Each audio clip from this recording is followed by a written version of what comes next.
استنادا إلى الفقرة د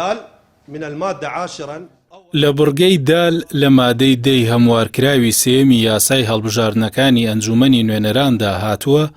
کە لە ئەگەری نەناردنەوەی ئەنجامی دەنگدان لەلایەن ئامێری خێراکردنی ئەنجامەکان لە ڕێی ناوەندی گواستنەوەوە بۆ ناوەندی کۆکردنەوە و ژماردنی دەنگەکان بۆ ماوەی 6 کاتژمێر ئەوە ئەو سندوقانەی دەنگدان کە کێشەیان تێدایە دەنێردرێن بۆ سەنتەری وردبینی ناوەندی لە پارێزگاکە تا کاتی بڕیارلێدانی لەلایەن کۆمیسیۆنەوە کە پشت بە جیاکردنەوەی دەستی ئەو سندوقانە دەبەستێت لە سانتەری وردبینی ناوەندی لە هەمان پارێزگا. هەروەها بەهۆی ئەوەی بەشێک لە ناوەندەکانی دەنگدانی تایبەت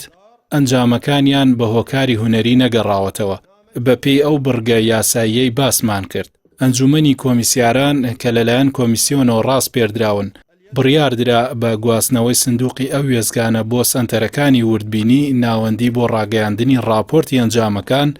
لە ڕێی جیاکردنەوەی دەستی و دواتر ناردنەوەی بۆ نووسینگەی نیشتیمانی بۆ ڕاستاندنی. في المكتب الوطني لغرض اعتمادها.